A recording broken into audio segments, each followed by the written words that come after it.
দেখুন, ছাত্রদল এমন একটি সংগঠন, শুধু একটি ছাত্র সংগঠনই নয়, এটা একটি জাতীয় নেতৃত্ব তৈরির একটি কারখানা। জাতীয় নেতৃত্ব তৈরির একটি প্রতিষ্ঠান হচ্ছে বাংলাদেশ জাতীয়তাবাদী ছাত্রদল। আপনারা ইতিমধ্যে দেখেছেন, বাংলাদেশ জাতীয়তাবাদী দল বিএনপির ভারপ্রাপ্ত মহাসচিব হিসেবে একজন ছাত্রদলের সাবেক সফল সভাপতি রাকসুর ভিপি জনাব রুহুল কবির রিজভীকে নিয়োগ দেওয়া হয়েছে। উনি ইতিমধ্যে আমাদের ভারপ্রাপ্ত মহাসচিব হিসেবে বাংলাদেশ জাতীয়তাবাদী দল বিএনপির ভারপ্রাপ্ত মহাসচিব হিসেবে দায়িত্ব পালন করছেন। ডেফিনেটলি এটা আমরা যারা ছাত্রদল করি, আমাদের সবার কাছে একটি আনন্দ জাগানিয়া বিষয়।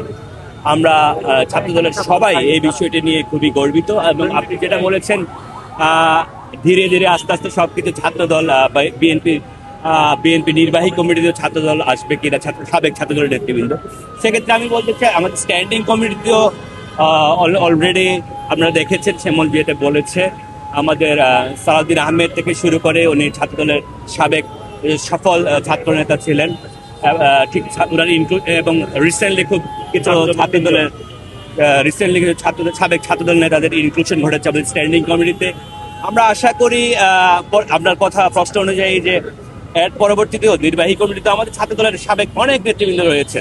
তো এটা প্রমাণ করে আমি আগেই যেটি বলেছি যে ছাত্রদল শুধু একটি ছাত্র সংগঠনই নয়, এটি একটি ভবিষ্যতে জাতীয় নেতৃত্ব তৈরি করার একটি অন্যতম প্রতিষ্ঠান। জায়গা কেনার পর কোনোদিন ভাবিনি বাড়ি দেখে যেতে পারবো।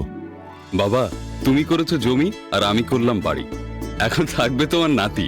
বসুন্ধরা সিমেন্টের দৃঢ় গাঁথুনি গড়েছে 3 প্রজন্মের এক ঠিকানা। শক্তির মানদণ্ডে উত্তীর্ণ বসুন্ধরা সিমেন্ট। বসুন্ধরা সিমেন্ট, প্রজন্মের বন্ধন।